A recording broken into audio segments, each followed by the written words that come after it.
the 2017 Meredith Cup. Matthew Carrick alongside Saif Ahmed tonight for game number 5, series tied 2-2 as the Shamrocks return to their home barn. And right away, the face-off here, Jordan Aki. And I believe that's Riley Gerard who took that face-off, as that has been a huge battle throughout the series so far. Yeah, great to be here, Matt. It's a pivotal Game 5, as it always is in a best-of-7 series. And like you said, back and forth this whole series has went, and we'll see who comes out on top here. It's been a rough series as well, as they work immediately in on goal. And this has been a building that the Shamrocks have owned, although the first win for Brantford in the series did come in game number 2 right here, but it's been the impressive outbursts early on, and they've started here once again. Yeah, that was a great two-man rush there, and the home team getting on the board first. And Clarington really has to get this game at home to make it a best-of-3 the rest of the way. Aki and Gerard again. We're going to get a steady dose of those two one more time here tonight, as we have done all series long. And this time Gerard getting the upper hand, as the Shamrocks looking to push it to the far side.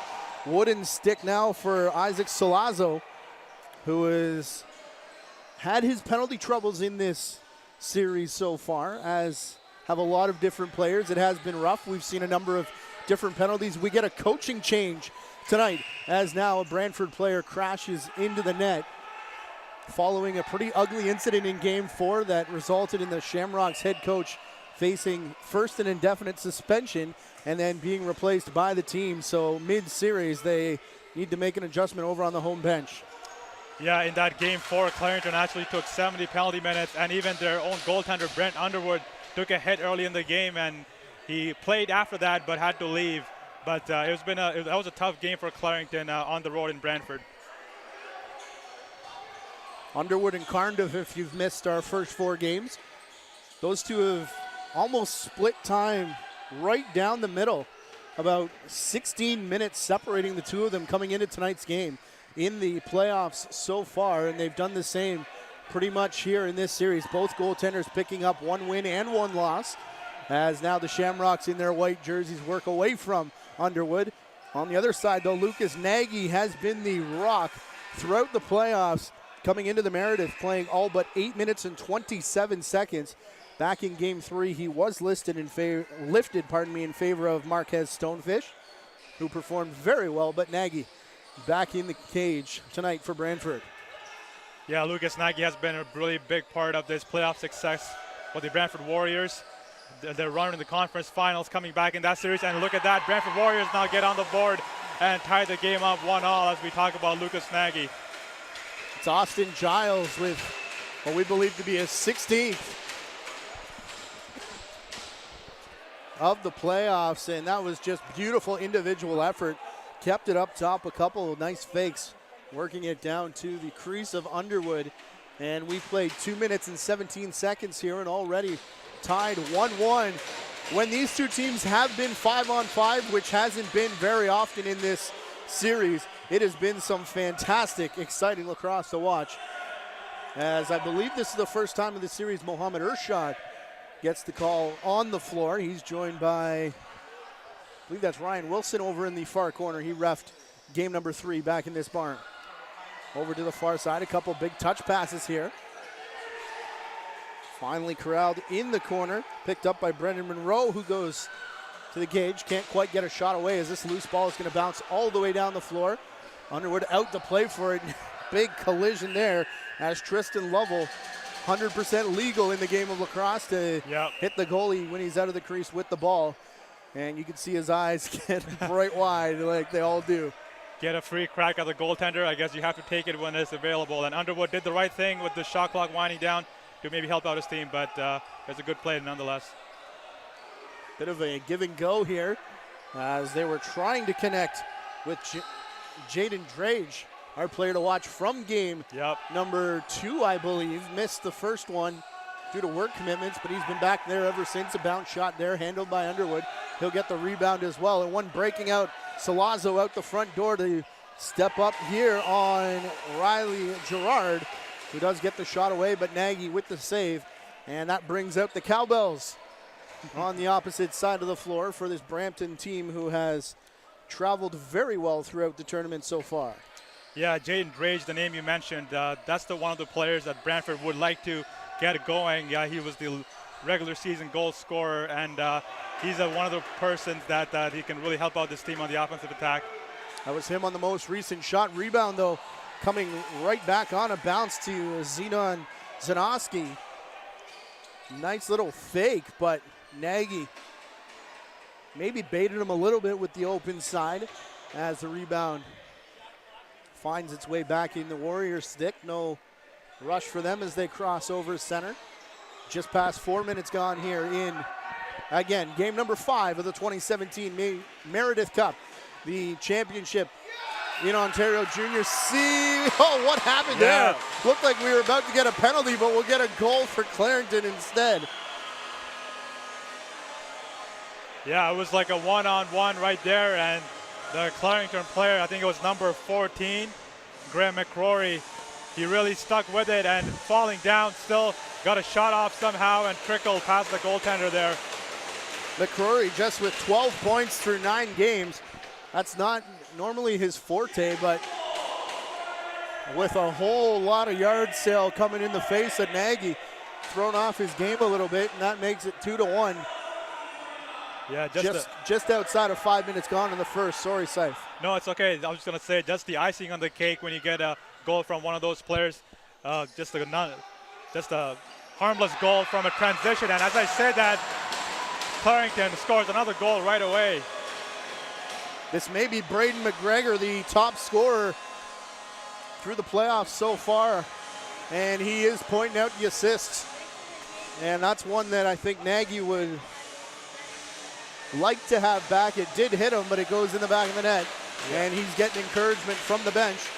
Yeah, it was from some distance outside the circle. And Braden McGregor has been one of the top scorers on this team, and he really shows his why with that really hard shot that beat Nagy that time. You can see both benches now banging their sticks as the faceoff comes out on the near side. It looks like it may be Gerard's day. He's taken every one off of Aki so far. This series will have a game 6. That'll be Monday night at the Wayne Gretzky Sports Complex in Brantford. We will have that for you via tape delay, youtube.com/jvisportsnetwork.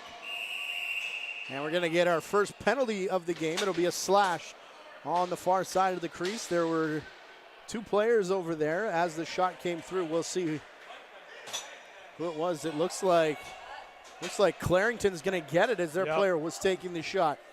Some jawing back and forth, and for the number of penalties we've had, Seif, they've actually called it consistently from game 1 all the way through to now game 5. Nothing behind the play, nothing retaliatory. As now we get a huge hit, and going down is our player to watch, Hunter Agus. Listed as an AP, but man, did he have a game in game 4. In game 4, yeah, he scored 5 goals and really blew the game wide open for the Brantford Warriors. A game that they needed to win, down 2-1. Agus again on the far side of the crease, and they found him with an open look, and then he gets run over. And he's pleading his case to the official, but as he goes through the net, looks like it's going to be Clarington ball. And you mentioned seconds ago that the referee has been calling a lot of penalties, and that's not because they've been going out of their way. It's been the style of play with these 2 teams that have dictated those kind of calls. And it looks like it's going to be one of those games where there's going to be a lot of rough checks and hardly fought battles behind the boards as well. Well, this is going to upset the Brantford bench now, as they thought they were getting the ball as Agus was drilled, but I believe lead official Mo Ershad called the crease violation instead. So now we're going to have a double team in the corner with the shot clock off and 1:15 left. So a lucky break there for the home team. On the penalty here, we're standing right about the over and back line. Well clear of that so far. Yeah, Graham McCrory now with a great job of holding on to the ball here. And finally, the referee looks like calling it a slash on the Warriors. So that definitely worked out for Graham McCrory and the Clarington Shamrocks. Brent Lace took a couple whacks standing up top, and it's going to be Ty Argent going off for Brantford. One of the top players for the Warriors. Yep. Our player to watch in game number 1. Leader in almost every statistical category. And that's what I was going to say when we were talking about Agus, is this Brantford team, as close as this series has been, they've kind of been a different guy every night. Look at that pass from Underwood, the dive, and the crease violation. Oh my, Braden McGregor making a bid for the highlight reel, and it's not to be this time. He almost had it too. He just missed that far side post. And on his way off to the bench, I'm not sure if you caught it on the top of your screen, the salute to the goaltender for Underwood for that outlet pass as well. 4-on-4 for the next 15 seconds as another shot comes in. Underwood with another save. We've got a few shoves off to his right, but everyone's going to go their separate ways as we get a 2-on-1. 2-on-1 for the Shamrocks, and that one's saved by Nagy as it now bounces errant into the near half boards. Picked up by Brantford just as they go man down. That'll start the 10 count. We'll see if they can get it over the over and back line, just beating that. Less than a minute now to kill as their shot clock will turn off. Just under 8 minutes gone here in period number 1. 3-1 in favor of the home side, the Clarington Shamrocks, although it says Peterborough over the Beaches on the scoreboard. We mentioned the festival in town. A great festival. Another penalty, a retaliatory slash on the way out. And Wilson's been an official who's been on the floor a couple times in this series. Nagy will make the save, and it's actually going to be an unsportsmanlike penalty. It's on Brantford, yeah. And I think it's going to be a bench minor. And safe to say that's not the wisest of decisions there, being a man down and taking that penalty as you head back on your own end.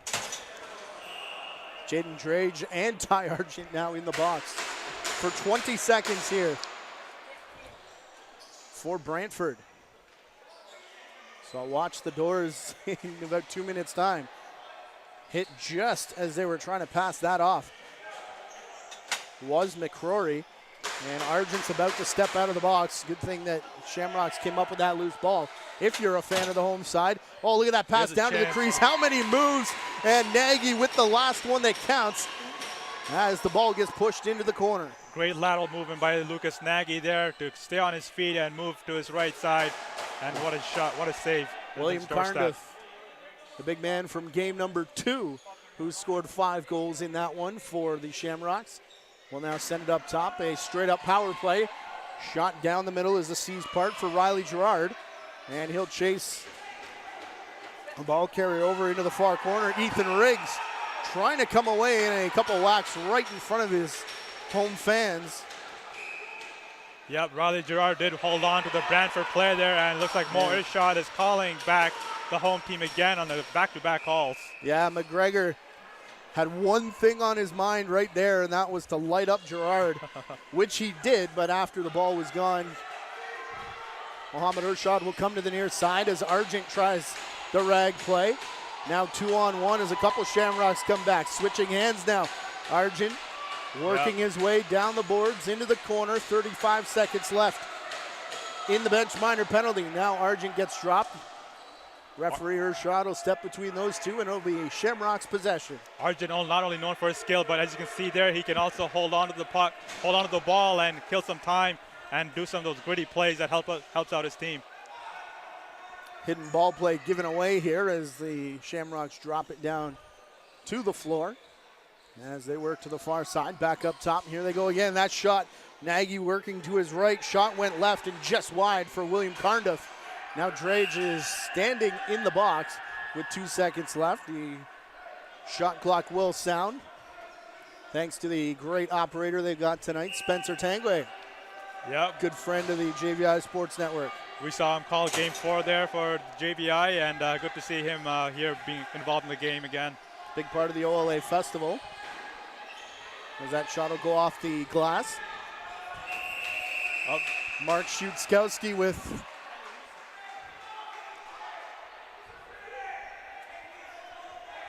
Good save from Underwood there. And just as we give props to the shot clock operator, Yeah. they're discussing something with the clock down there. As Wilson will not blame Spencer just yet. We'll hold off on that for now. Well, as we said, series tied 2-2. If you missed any of these games, you can check them out, youtube.com/jvisportsnetwork. And if we need a game 7, it will be Wednesday night. And the very next day, Thursday, we'll start our Minto Cup coverage. As well, the Canadian Junior A Final Series featuring the Mimico Mountaineers, the Six Nations Arrows, who captured the Ontario title a couple nights ago, the Okotoks Raiders, the Rocky Mountain Lacrosse League Junior A champions, and BC Junior A Lacrosse League champions, the Coquitlam Adirondacks, looking to defend their title at the Brampton Memorial Arena. Again, that starts on Thursday. Good to see Six Nations going back to the Minto Cup in back-to-back years. What happened there? He was on the bench and he played that ball and then jumped out. Either too many men or the ball in the bench. But Clarington getting an opportunity here, and that shot from McGregor is going to bounce off the mask of Nagy straight to his teammate, though. So no harm, no foul as Agus comes up over center. Yeah, we see that physical play really pick up here in the last 5 minutes or so in the period after the whole rush of goals. And speaking of goals, Brantford answers right back to cut the deficit down to 1. The shot just outside from the circle. And looks like referee Wilson's going to take 2 guys here. We saw it on screen, the battle after the goal as Agus went down. And Agus coming to the box now along with Zenon Zanoski. Looks like 2 each for roughing, if I read that correctly. As the Shamrocks lead is cut to 1, 3-2 now, and the top face-off man for Brantford sitting right in front of us here. Pardon me, Jordan Aki is the face-off man as he goes back to the dot. And Riley, he gets returned the favor. That was a big-time shot right directly in the ribs, and Riley Gerard hit concrete hard as well.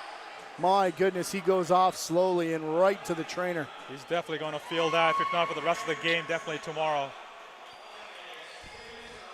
That was a big-time hit. And I believe he still had the ball as it was clean, too. Here comes a shot from up top as Cardiff gets one through on Nagy. Yeah, like you said, there's not too many days off in this series. Just 1 day off as they go back to Game 6 on Monday in Brantford. So any kind of injury you pick up is going to be tough to recover from. Trainer has walked away from Gerard now, so can presume that means he'll be back out on the face-off. And that one, I mean, it's been a war at the dot this entire series between him and Aki, but my goodness, I can't wait for the next one. Sidearm shot from up top around a screen, gets in on Underwood. He thought he had it, but it's going to roll into the corner. Man, we got some pushing and shoving in front of Underwood here as everybody postures for position. 7.5 left in the period as another shot comes through. Buckets flying now as Ryan Laidler collided. He picks it off the floor and puts it back on. We've got a bent stick now as Michael Como goes off. Argent all the way up top, trying to get away from the double team. We are 4-on-4 as Argent switches hands again. Spins back, the ball's popped free though. 5 seconds on the shot clock and a delayed penalty as Argent is going to draw another one with 16 seconds left in the 4-on-4. And Wilson taking off a member of Clarington for a slash as Ty Argent showing his rag skills here tonight. Yeah, that's a great play by the leading scorer for the Warriors in the playoffs, Ty Argent. We just saw a bit of that earlier in the penalty kill, but now in the 4-on-4 action, we see him really controlling the play, possessing the ball, and drawing a penalty nonetheless at the end. Goaltenders will head off and get a much-deserved drink of water here as we check out the 2 benches and the face-off circle.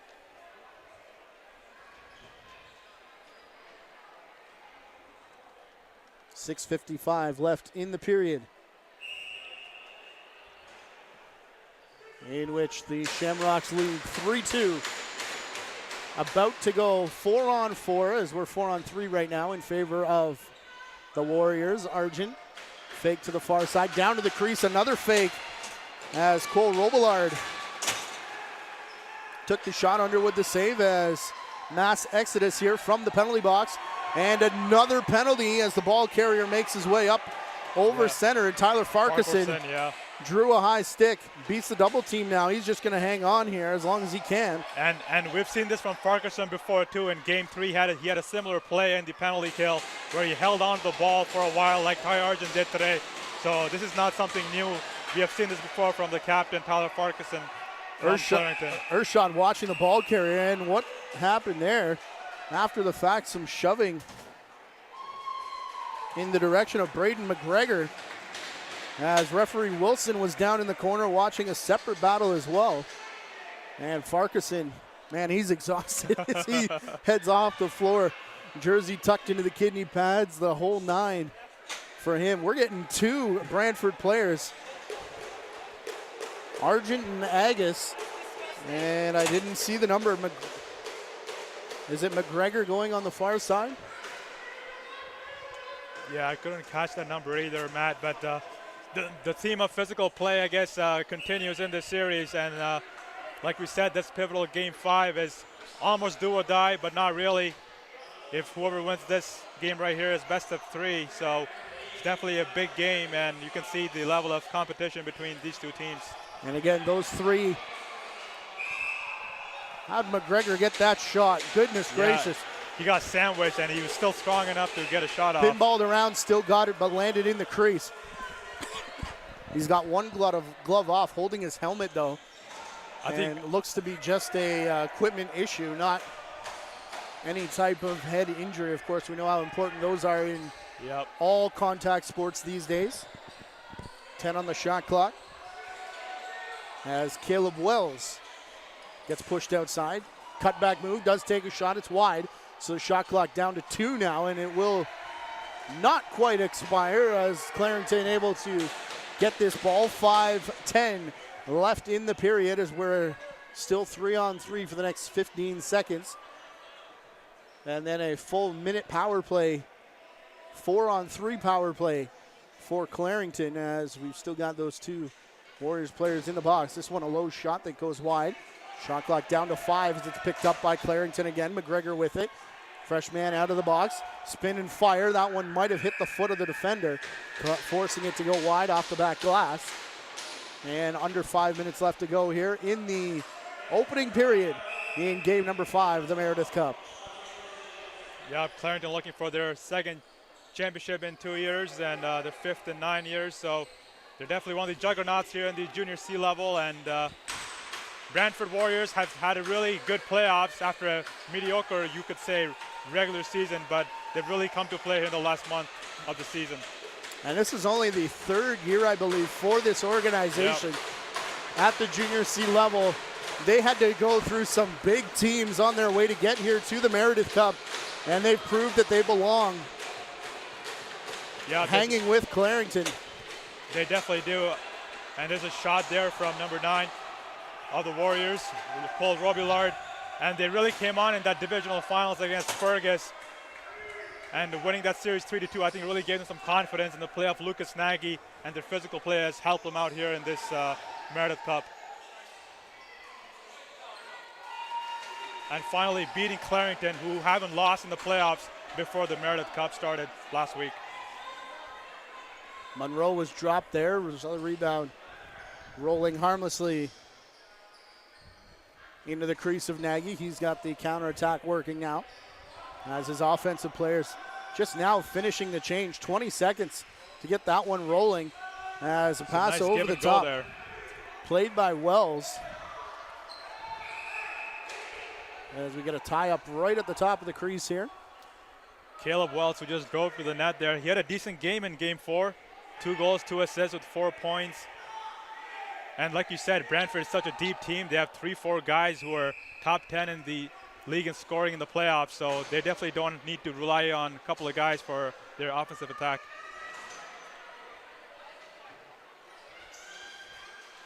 Near side here for the Shamrocks.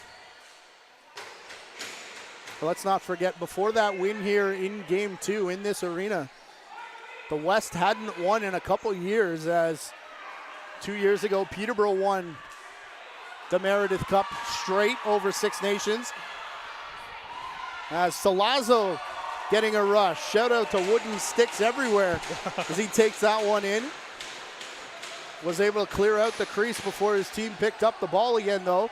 And we got a fresh 30 here for the Warriors.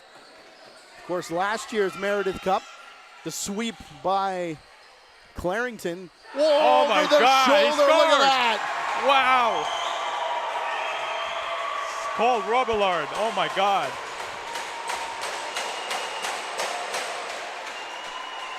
I don't think anyone saw that coming.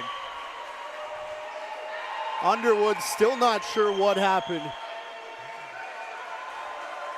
And no surprises, another man going to the penalty box after a goal.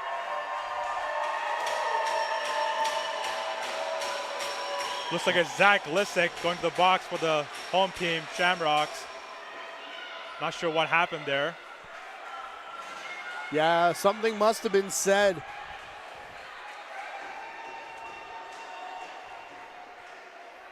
But let's talk about that goal that scored by Cole Oh, my Robillard. goodness.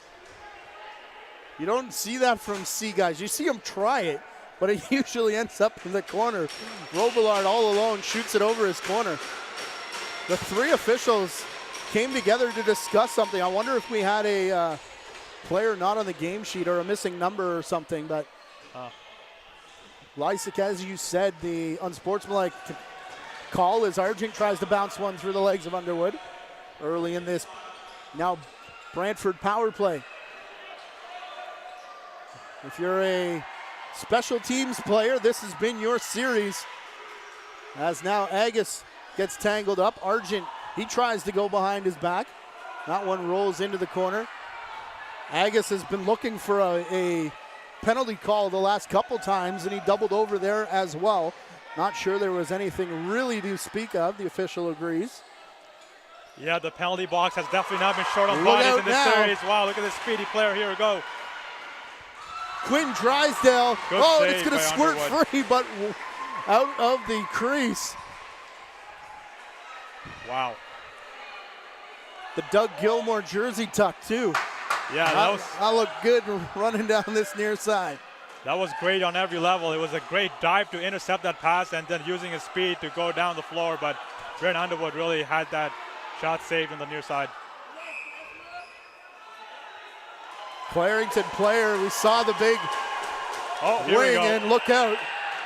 Shamrock's player definitely going here. That was right in front of the official. Tyler And captain. I thought that Mo Ershad may have had his head turned, but it looks like referee Wilson saw that. Ershad picked something up in behind as well as Robillard. Is he coming over, or are they trying to argue they got the wrong number? I think one of the Brantford players Giles might be going off as well. I think Giles is getting the penalty, and Robillard is pleading his partner's case as the assistant captain.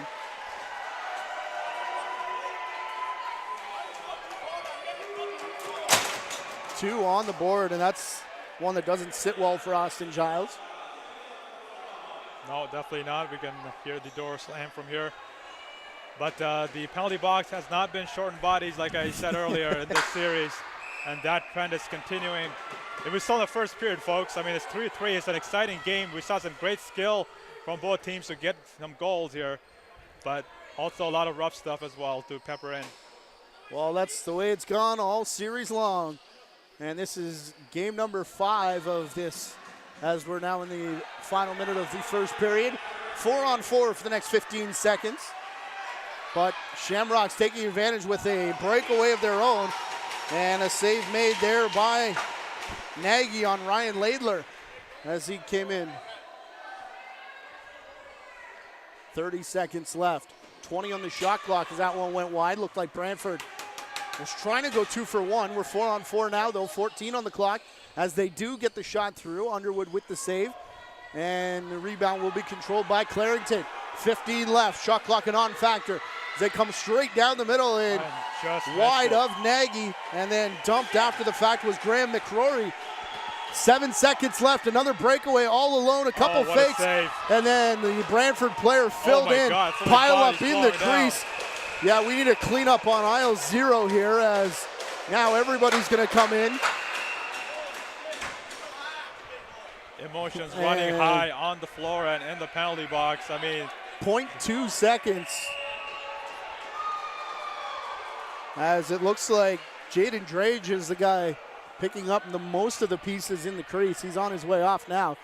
And stare down between a couple players. Yep, Caleb Wells having some words with the Clarington player as they head to the box. And now it's 3 Shamrocks in the box with 2 for the Warriors. Offsetting roughing minors. We get a cross-checking penalty in there as well. With 0.2 left. Oh, it's going to be one. Just Paul Robillard having a word with the referee.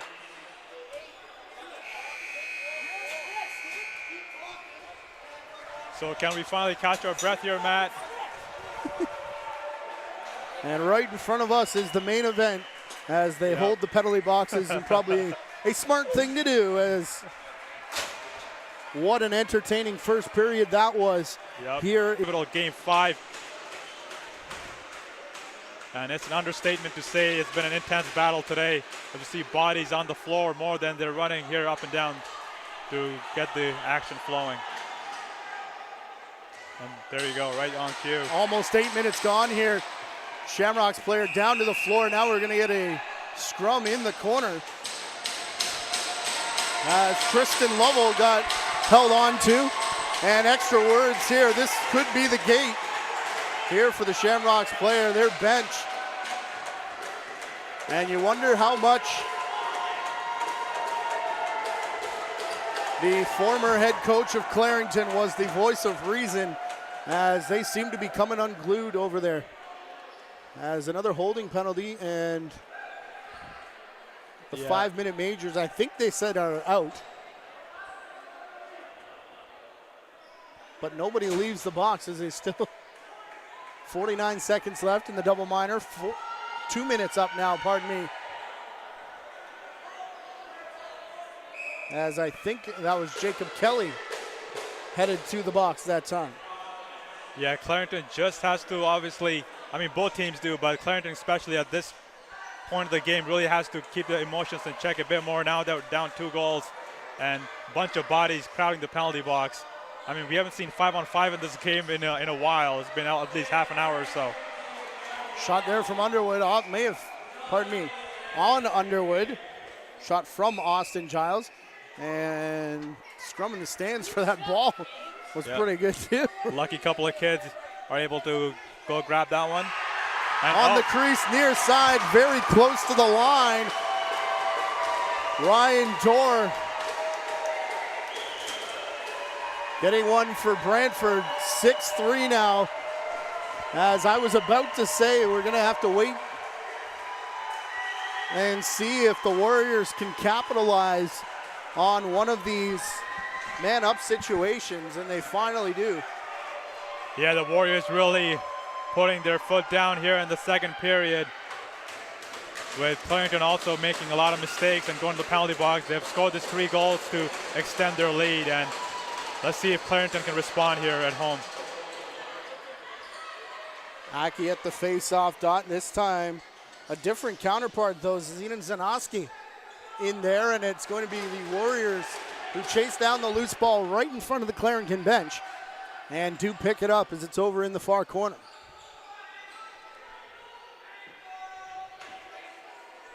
Back now for Giles.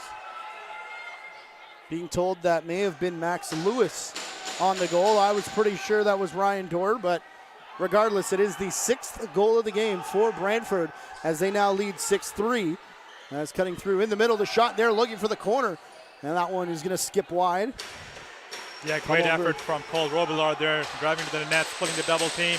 And also he took a hit after the shot went off. And arm of the official high. Nagy on his horse to get the sixth man out there. 15 on the shot clock. A lot of time now as the Shamrocks running around. What a shot. And they're going to hype up the crowd on the far side. I think Caleb Wells, may have another one. Yep. And I mentioned their low shot from the outside from the Brantford Warriors, really giving trouble to Brent Underwood, and Caleb Wells now missing the net that time. An assist from Cole Robillard. And things really coming unhinged here for the Shamrocks to start the second period.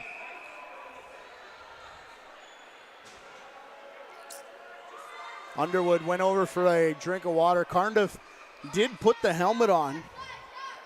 As we said, John Cardiff, Brent Underwood, almost splitting time right down the middle in these playoffs so far, but no move to make the switch just yet as we get a wipe down here at center floor. 7-3 as Brantford starting to run away now. And all the momentum's on their side. You can hear how loud this building gets when Brantford scores.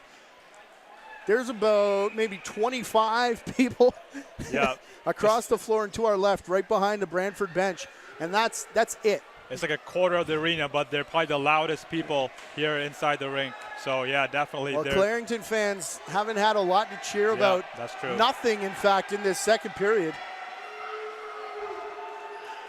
And you mentioned the playing time of Underwood and Cardiff. John Cardiff actually started and played the whole game in game 2. So the head coach is definitely not afraid to go with John Cardiff if he has to, but just going to hold off for now. Another Shamrock player coming to the bench, coming to the penalty box. And that'll be Zanoski. Wonder what that was for. I wonder if he's serving a bench minor here. As to the dot that time, William Cardiff, I think. That was William Cardiff, so it's been a while since we've seen Riley Gerard at the dot. I wonder if he's out there. I just wonder if that big chop we saw him take, big hit, legal, mind you, into the ribs, fell hard as he loses a step on his man here in the corner. I wonder if that's playing an impact on his face-off game now. Also good to see Tyler Farquharson back in the floor, the captain of the Shamrocks. Twist shot right there, and again, the small but mighty Brantford Warrior cheering section coming alive. Oh, what a save by Lucas Nagy. That's been the MO of this team, as we're going to get another penalty. Braden McGregor's going to get it for a high stick, as after the fact he went upstairs on one of the Brantford players. This is a recording, a penalty behind the play here in the Meredith Cup, ladies and gentlemen. Yeah, another penalty to the home team, the Clarington Shamrocks, who haven't been able to stay out of the box for maybe more than a minute here in the second period. And that led to a 2-on-1 rush the other way for the Warriors. And we can see it here, how deflated McGregor looks on his way over to the bench. And I think that might be the sense for a lot of these players over on the Clarington side, as every now and again maybe you can hear sticks banging. All of that is coming from Brantford, as we already talked about their fans. And the rest of them in attendance just waiting for something to explode about. Even that save from Underwood, one meek clap over in the corner, as now Farquharson assumes the position. One wing up, one hand on the stick as he tries the rag game. Found one off the bench though, and Nagy takes it away. Every time they get a sniff. Yeah, you're definitely not going to get any freebies in this game. Anytime, even if you have an odd man rush, you're going to get hit after the shot. Every time there's a glimmer of hope, Nagy's there to snuff it out for this Clarington team. Definitely the what a pass. Best Brantford player. That was a good pass, cross crease. Shot going wide, and again no reset, as that one to the left of Underwood ends up on the netting in behind the net. So the Shamrocks get a free run up over center with 50 seconds left here in the penalty. 8 minutes left to go in the period. 7-3 now is the lead for the Brantford Warriors, who took game number 4 by a score of 12-6. Yep. After a 10-4 drubbing in this building on Monday night in game number 3. I think that one probably woke them up, had to get back on the bus and drive through holiday Monday traffic. Had a long time to think about it, I think. It's a long ride the other way for sure, yeah. Well, that's the thing about Junior C playoff action is penalty is about to expire here. Great job on the rag team now by Jacob Kelly and the Shamrocks, as Kelly taken down almost to the floor, but the shot clock starts. And we're getting a cross-checking penalty. Yep. You kind of wondered when this was going to come. As it'll be a cross-check here coming to Jordan Ackey. I think this is probably one of the first penalties in the period for the Brantford Warriors, who've been doing a lot of the scoring here. They've done all the scoring, actually, the 4 goals in this period. So, and it's been the Shamrocks who've been in the penalty box. So let's see if the home team can now get one back here. The 2-minute minor. Cardiff trying to rally the troops with the shaking of the door, as Riley will take top spot here. Keeping it up high, at least for now, as we hit 7 minutes left to go in the second. And whoa. What a rip there from William Cardiff. 16 seconds is all it took. There we go. Cardiff had a decent game there in game 4, even though his team lost. He was the lone bright spot for this Clarendon team. 1 goal, 4 assists, and getting his first goal of the game here to cut this deficit to 3 goals. And that's definitely something that Clarendon needed, obviously, to get back in the game and get a confidence boost here as the game wears on. He was a big part of their victory in game number 1 as well, as he came on. Cardiff came on in relief of Underwood. But Nagy letting that one through for the first goal of the period. First goal in some time for Clarington. As Brantford puts it to the far side. Public address announcer now trying to get the other 3/4 of the building involved. Yeah. Maybe they got all cheered out through that Green Gales and Orangeville Northmen Junior B series. That was an absolute barn burner. A lot of people clocking overtime minutes in that one in both barns. Did that game just happen?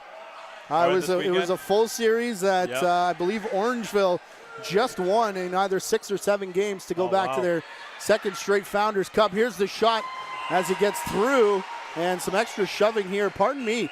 The Green Gales won to capture their second straight Ontario title. Last year, Orangeville winning the Founders Cups as the host team and not the Ontario representative. The shot intercepted after we got one the same way. Back down to our right, and another possession without a shot on goal. It's actually good to see a little bit of a back and forth action here. The game picking up the pace after, let's say, really being bogged down there for the last hour or so at the first and second periods here. Well, that's what I said in the first when these two teams have decided to play 5-on-5. Yep. Boy, it's been fantastic lacrosse. They just got to keep it that way. Number of hacks and whacks here. Nobody can come up with this ball. Batted down the floor. We got man down in front of the Brantford bench. Yep. Brantford was looking for the delay of game call on this side and interference on the other, as now sprawling for the strip is James Houston. Loose ball down in the corner. 1 Warrior player after that, and 3 Shamrocks, and 3 usually beats 1, as it does this time as well, with 4:45 left to go in the second period. Shamrocks trying to get momentum back. Momentum killer, Nagy. There to deny that chance, though. Here comes another one, and he's going to stop that as well, as Cardiff sent flying after the shot. Now Nagy out to throw the pick, drops his man as there's another tie up in behind the net. 2-on-1 break the other way though. Down. Oh, what a play. Crease violation. The crowd thinks they've scored, but everybody racing off as referee Mo Ershad. They're going to be really disappointed after that call. The emphatic no goal on the reverse dip and dunk, I guess, as he first fake went high, then down low. Here's Aggie. Here's almost a similar kind of play on the fast break. Aggie back for it to Caleb Wells. And now what do we got? Is that a goal? No. No. The save and the ball squirted free somehow just wide to the near side. Couple breaks now for Clarington, and we'll see what they can do with it back on their own side of the floor now. It was a fast break, just ran to perfection, like a good pass over the head of the defender and running full speed, able to get a shot Hole off. opens up. Now we get extra in by the crease. Two all on their own up by the blue line, and well handled by the officials, especially Wilson. Man, oh man. We still have another period to go, folks, and 3 minutes still left here in this one. And another game guaranteed after this. Yep. It is effectively now a best-of-3 winner today, has a chance to clinch on Monday. Underwood And down, he and he sits did on it. hang on long enough for the whistle. He's just able to hang on to it. Despite the fact that these aren't capitalizing here for Brantford, as Farquharson has this in the back of his stick, takes the shot. And he got it. Nagy was fooled. Yep.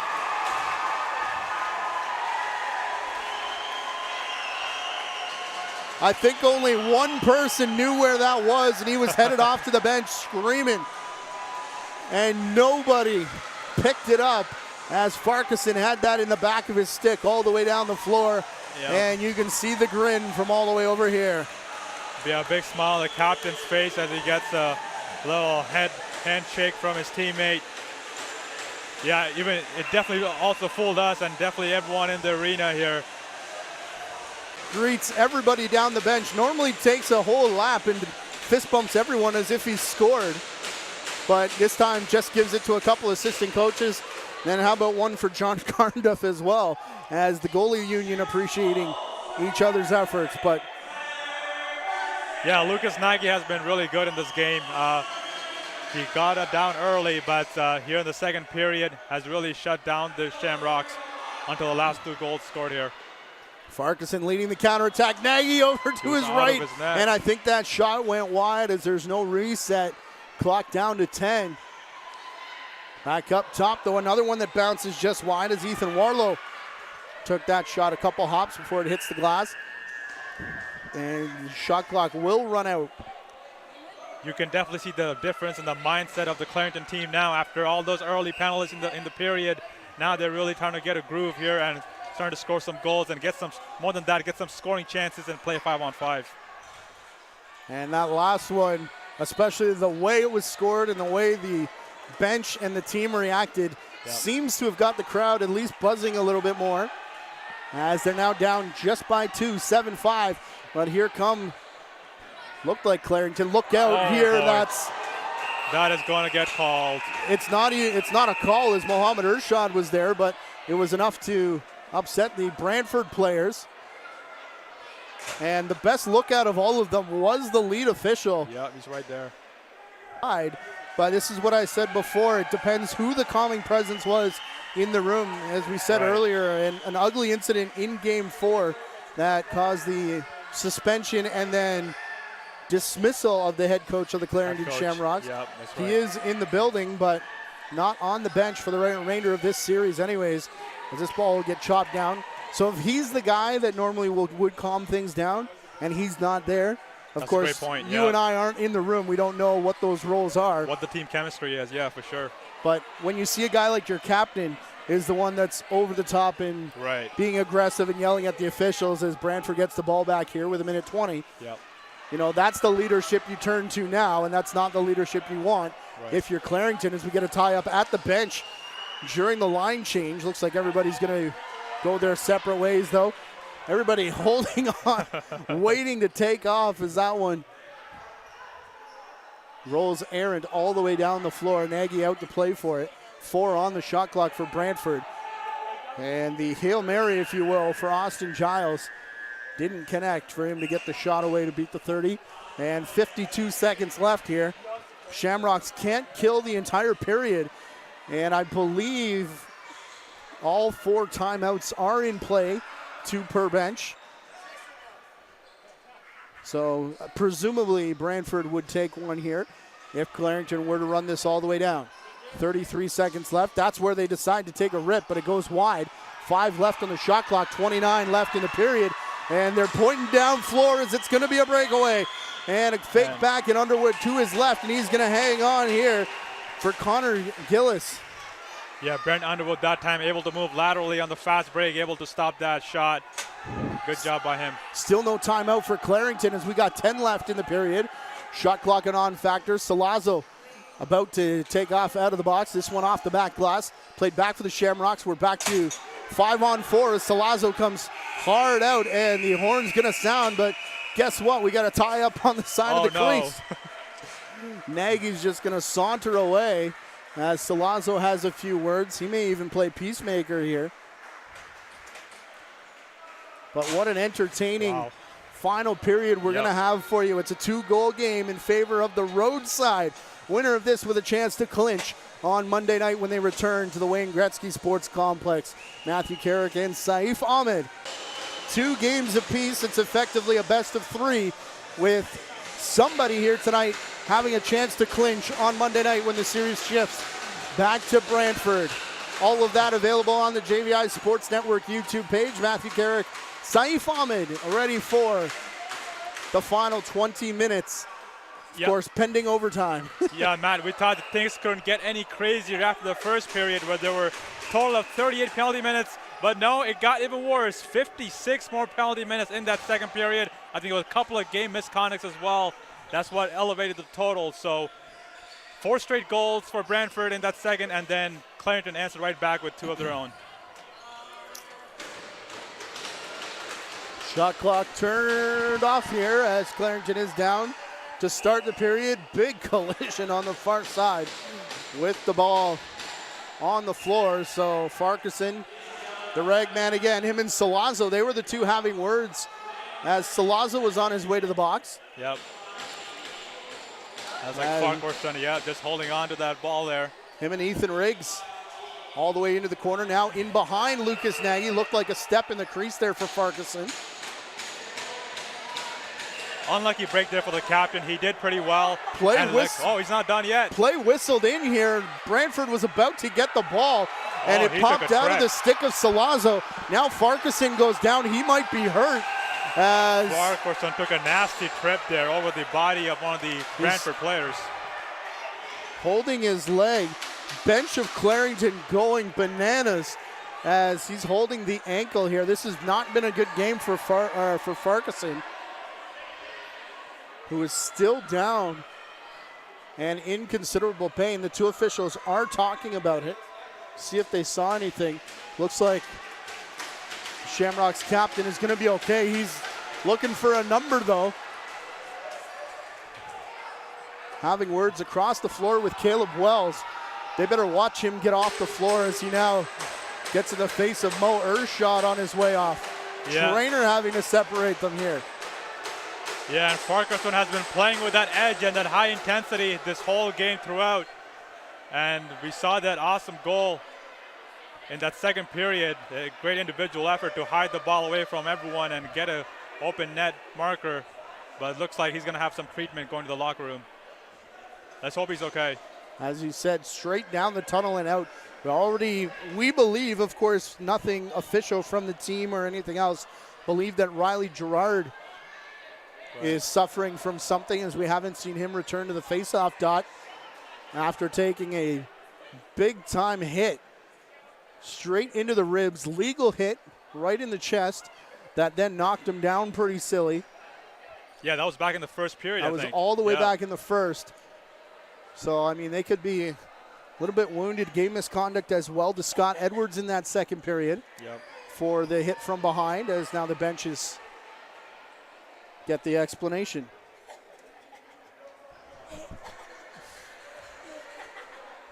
So let's see if their top scorers, Braden McGregor and Willie Carnduff, can step up here. Will Carnduff had a goal there in the second period. But it's been a slow going here for the Shamrocks in the second and the end of the first. And what a goal. Bouncer just outside the crease. There was a spot just over the left knee for Ty Argent to find, and he didn't miss. As that one will come. That's probably one that Brent Underwood would like to have back. And now it's a couple of goals for Ty Argent, Austin Giles, and Caleb Wells for Brantford. So really spreading around their offensive attack. That penalty on the board is a leftover major from the end of that second period. That was the game misconduct to Scott Edwards. Scott Edwards, yep. As Jordan Aki to the face-off dot, I believe the aforementioned Riley Gerard going toe-to-toe with him. Still waiting for Farquharson to re-emerge from the locker room with the trainer. As the Shamrocks will force this one wide. Still trying to tick off the remaining minute and 5 seconds of what is a major power play, with one goal taken off it. Off the wall, Ryan Laidler in a big collision as he turned back again, facing the double team. Great effort there from Laidler on the penalty kill. He's earned himself the ball back.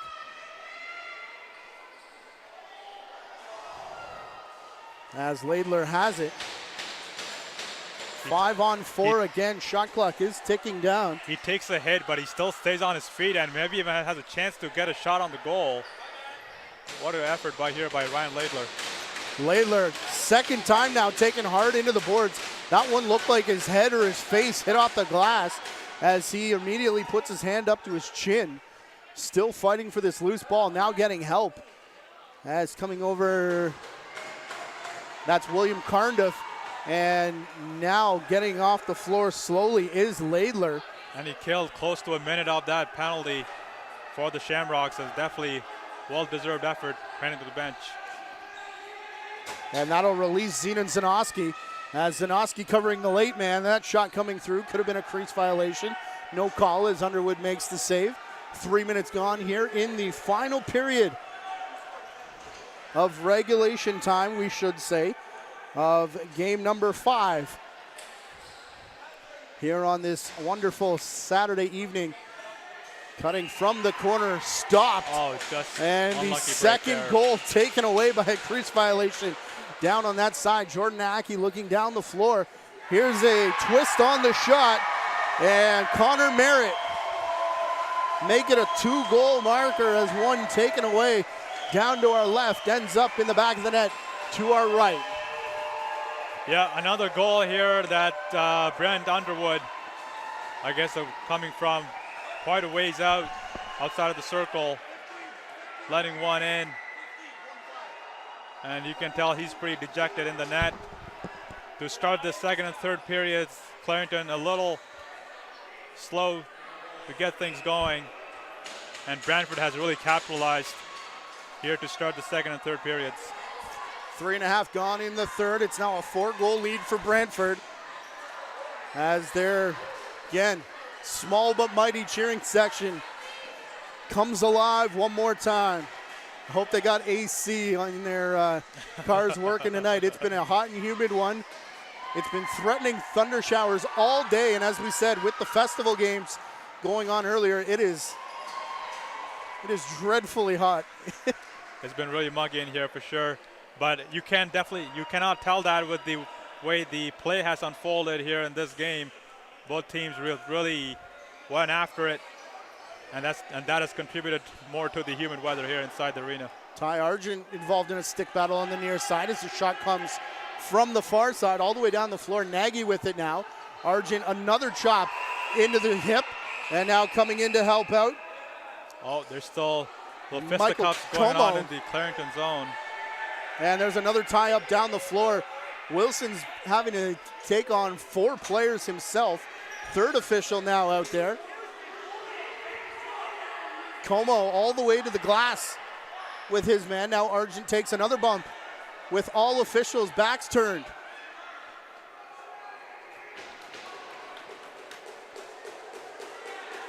Como and his man finally being separated here. Already in the box is Braden McGregor.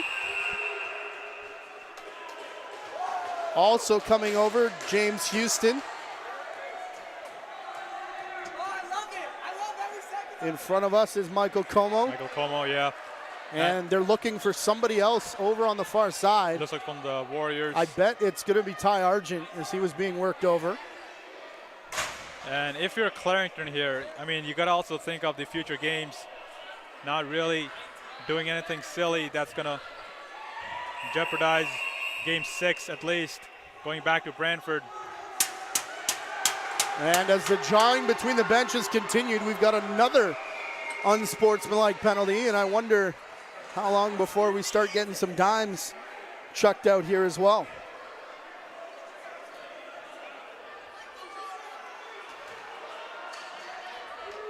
Clarington has really taken one on the chin here in this matchup tonight. They've lost a couple of bodies to injury, and then also a couple of misconducts. Ethan Warlow has made his way into the box.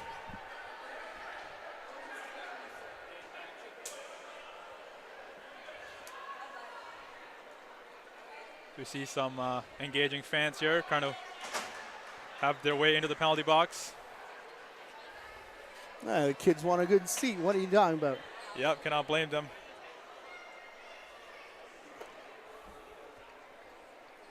Let's take a quick break here and sort this thing out. We'll be right back on the JVI Sports Network. 4.5 gone in period number 3, 4-goal lead now for Brantford.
So I believe they've sorted it out. We still have no idea what happened. 2 in each box, 3 for the Shamrocks. There's 2 on the board for Brantford. So we're assuming, as we sit on our way to break, a bunch of dimes have gone in as well. Being told from the penalty box, we passed the century mark in penalty minutes now. Oh, wow. So closing in on 2 hours in this 1-hour game. In penalty minutes. Definitely not the stat line you want to have the century mark in, but that's the game it has gone. That's the way it has gone here in this game, and it almost seems like life and death sometimes here in this matchup today, as both teams try to actually fight for the playoff lives here in the best of 3 left in this best of 7 series. So another hidden ball play up top. Where is it? No one really sure. Nagy looking to the near side. That time he got it right, as they now push it down the far side.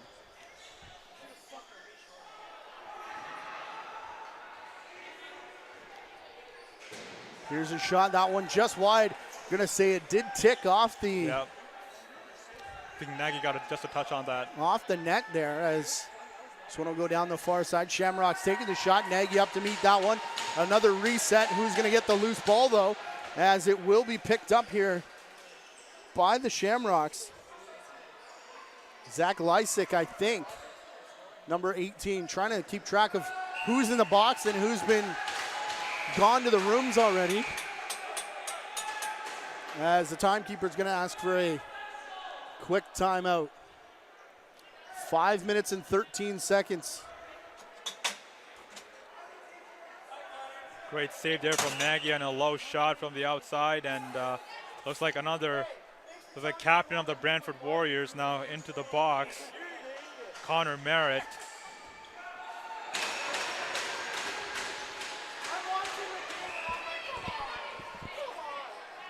(9-5) is the score as we've just passed 5.5 gone now.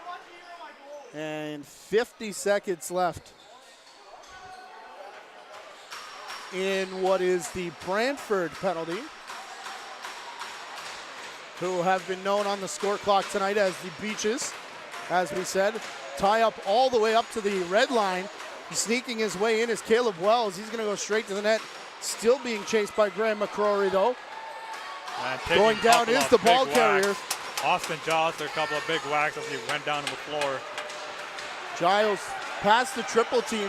A lot of yelling down in the corner as this battle between Wells and McRory continues. Now in front of the official. Another Clarington player goes down on the far side as 8 seconds now left in the power play. Out in front to the crease.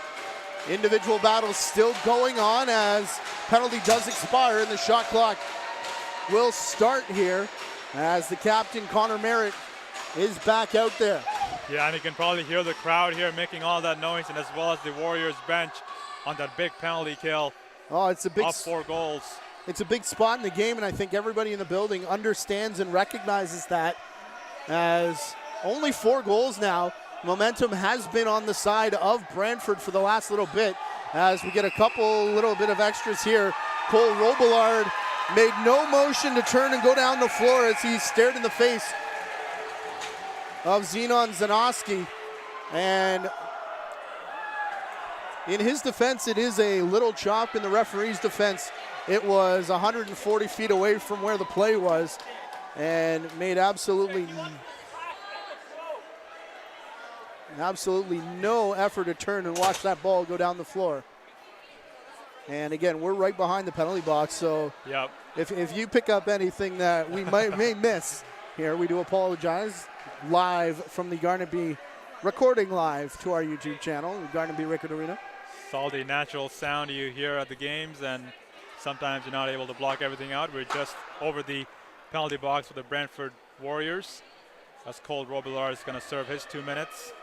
And James Houston will now get an early shower as he's picked up 2 majors in tonight's game. Yep. We are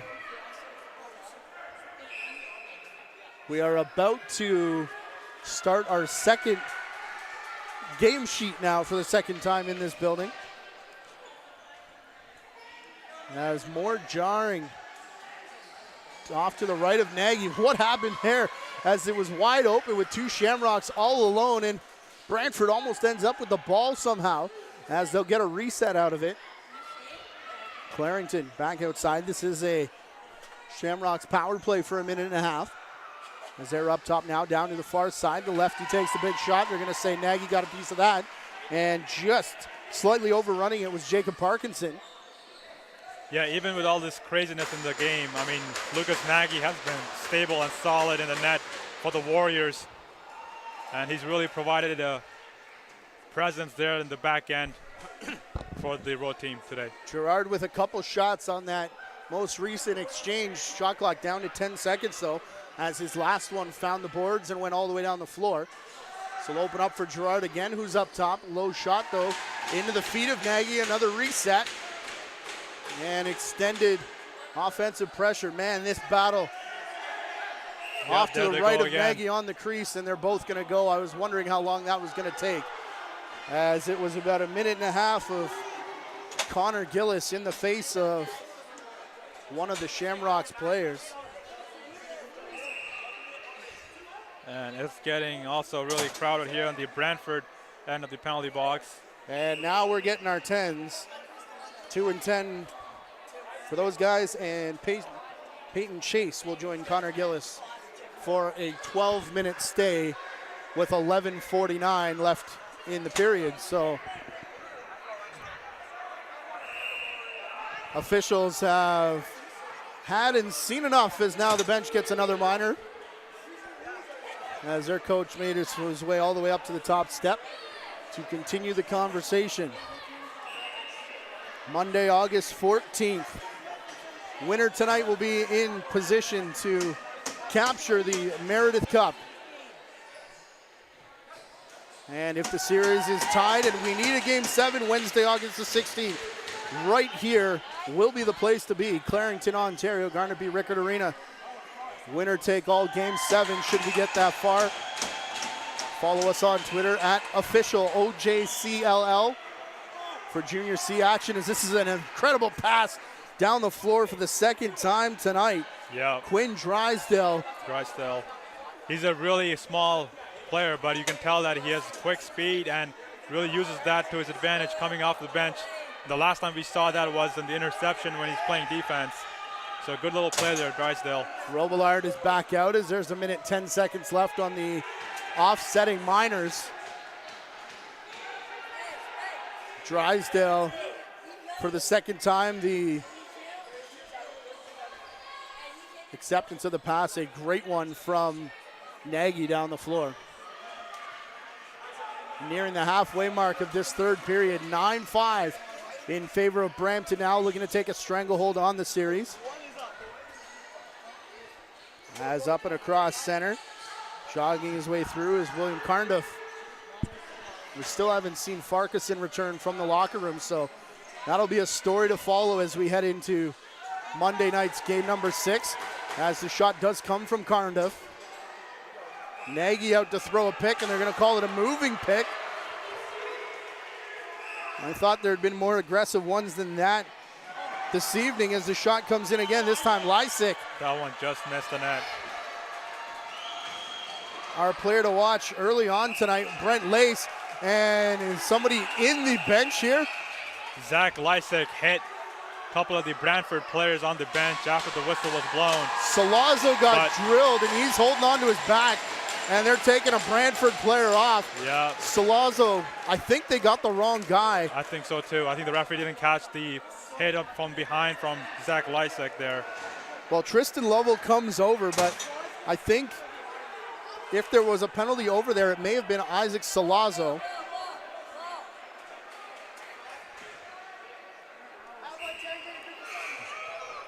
Either way, the home team now gets a break for once, and let's see what they can do here, down 4 goals. So Lovell is sitting. Salazzo went hurt to the bench, but looks like he's still in some discomfort, but he has remained on the bench as 2 more leave the box. Jacob Morton and Connor Merritt, I believe, as diving for that and not coming up with it was a Brantford player, as Riley Gerard will be the beneficiary. Looks like it's a 4-on-4. Minute 25, another delayed change here for the Shamrock. Seen that a couple times tonight. Very delayed, yep. As they'll set up with about 10 on their shot clock. Merritt involved in a big battle again to the right of Nagy. That's how they got the offsetting penalties earlier on in the period, as Carnduff gets it back. Shot from the far side, Nagy the save, and up into the face mask of Merritt is Zanoski, and Zanoski will come back. Merritt with 1 word, but no more, as he was turned aside. Now Merritt having words with another player, and Zanoski will go to the showers as well, as he turns and has more words for referee Wilson. Yeah, I mean, not a shocker. I mean, we've seen this over and over, stuff happening away from the play, and Zenon Zanoski slamming the boards as he heads to the locker room. I mean, you're trying to come back in the game, trying not to lose any more players.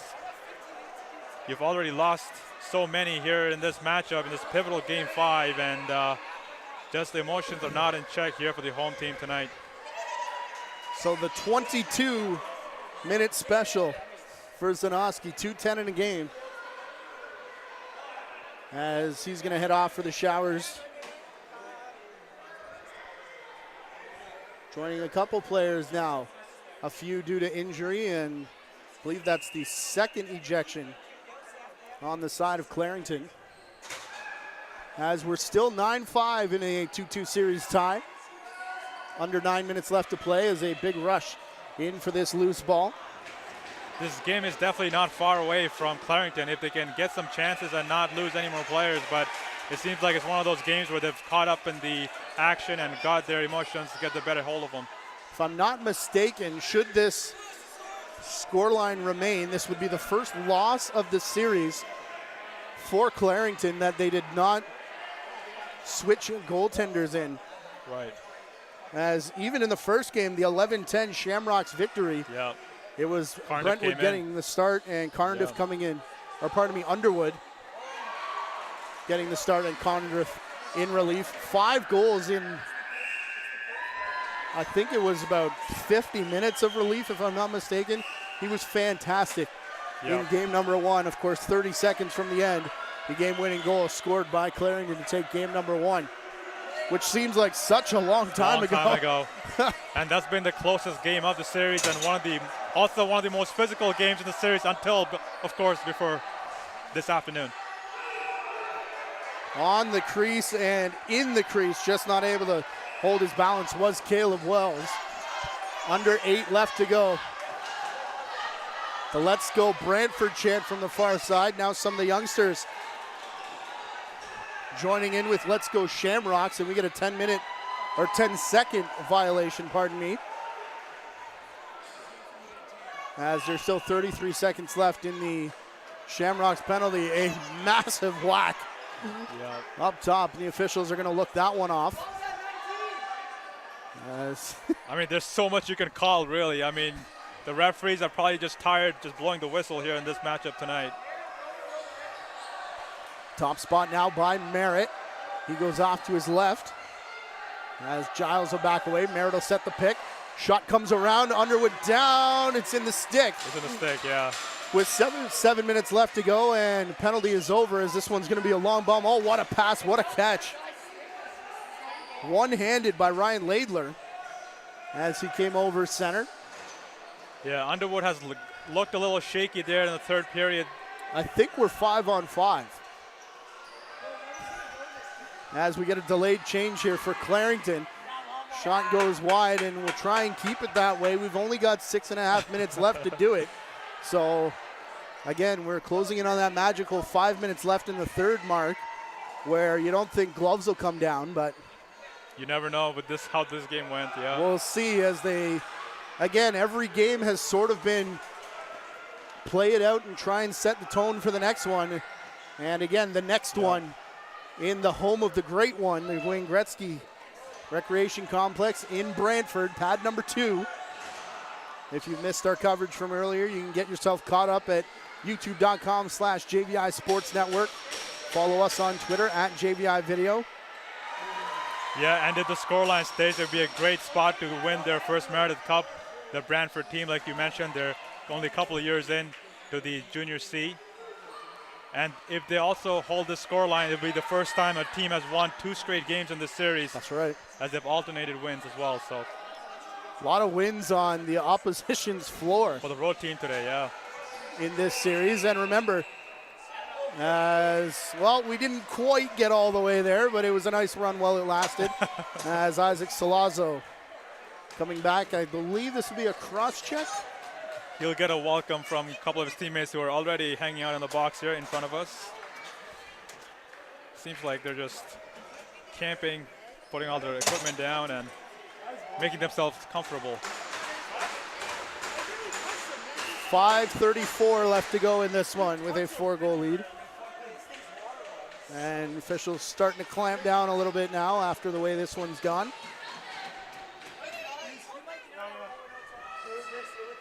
Monday, August the 14th, game number 6. If we need it, Wednesday, August 16th, game number 7, right back here at the Gunnar Rickard Arena. Should Brantford hang on? Oh boy, you know they'd want to clinch that and hoist a trophy in their home building. And this game is still, like, I mean, as far-fetched as it is to say, I mean, 5 minutes left, still not totally away from the Clarington team here. If they get one goal. Oh, absolutely. And a couple of goals, the momentum will definitely swing to their side, but it's just the flow of the third period has gone. It doesn't look like that could be in the cards, but we'll see.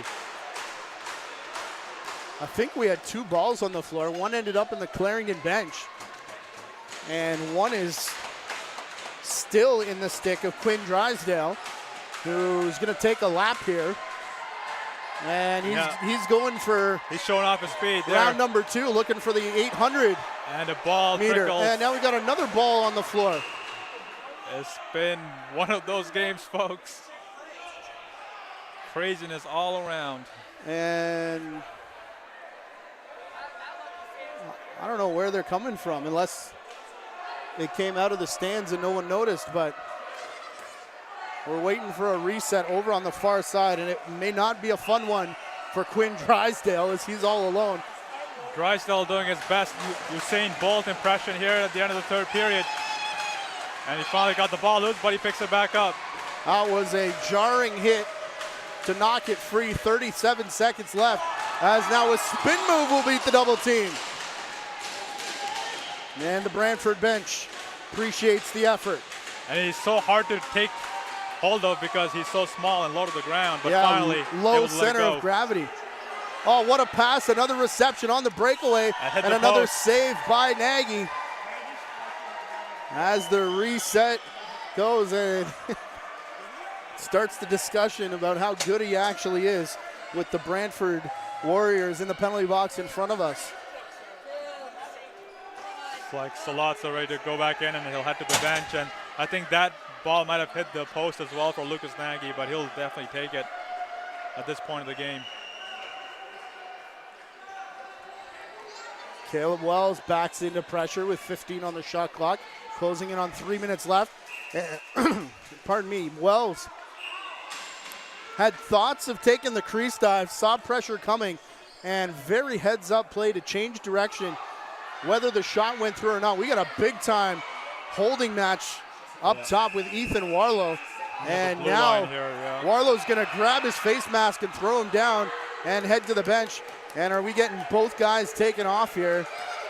We will, as Ryan Dorr will come back again.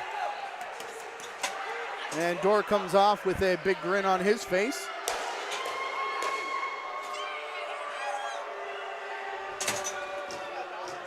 Warlow wanted no part of this penalty box situation as he stares down the visiting penalty box. 3:04 left on the clock. He's picked up a double minor. Again, you can definitely tell the atmosphere in the two penalty boxes and how the game has gone for both teams. And like you mentioned earlier, it's a long ride from Bowmanville to Brantford, and that's going to be one of those long rides for the Shamrocks after this one.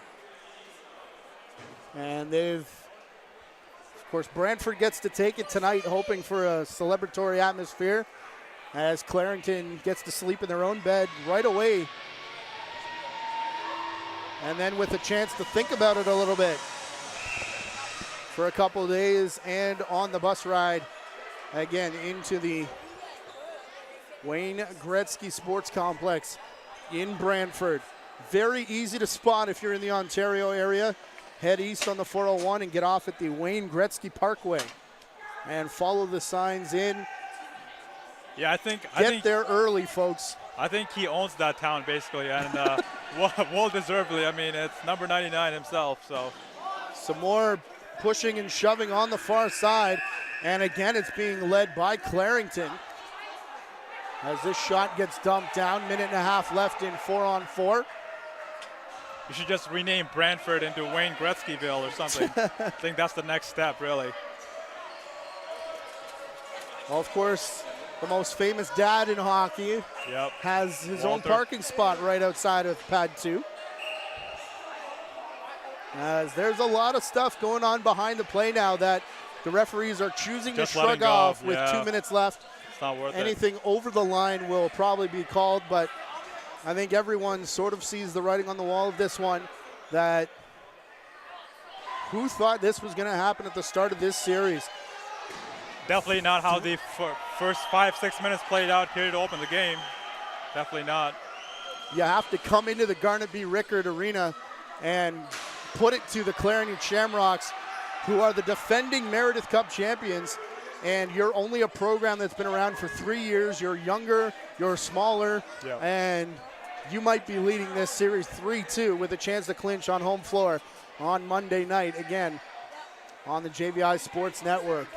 Yeah, I mean, even with all the penalty minutes, I think Brantford has played a really smart game. They've really goaded and really drew some penalties from the Shamrocks team, who've, like we mentioned, have been really on the edge here in the second and third period. So they've also played smart, the road team has, to really take this lead and really put it away here in the third period.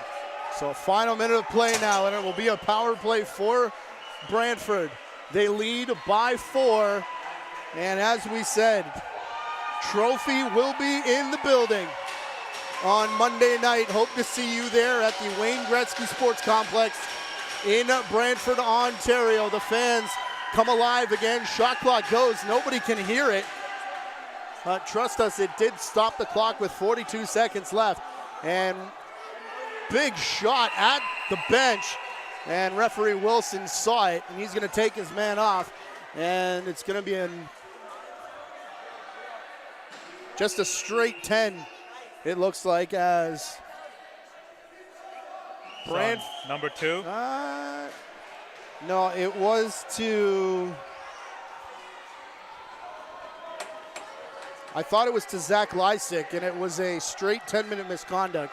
So number 2, or I believe 22, Stephen Jones is coming over to serve that penalty. And I think they're going to give the ball here to Clarendon just so they can kill the entire remaining time off the clock, which could be a smart decision. Yeah. Unless Clarendon opts to go for goal and loses the possession. Way too many men here as Clarendon puts a 5th guy on the floor who now jumps off. Officials are going to look the other way on that one as well. Shot clock down to 3 seconds. Game clock down to 14 as, yeah, we'll get some more action in the corner, but no more penalties as Nagy hangs on, and Brantford can clinch on Monday. I would have given you every dollar I got if you bet I would have been saying that here tonight. But my goodness, what a series we've had. It's not a done deal. This is a great Clarendon team. Yep. Road teams have played incredibly good, and you can expect another rough and tough battle. You can expect some great lacrosse, and my goodness, I'm excited for Monday night. Yeah, and there's still a lot of pride left in this Clarendon team. Like we said, it's almost a mini dynasty we have here in the Durham region, so I don't think the Shamrocks will lie down and go away from this series that easily. Even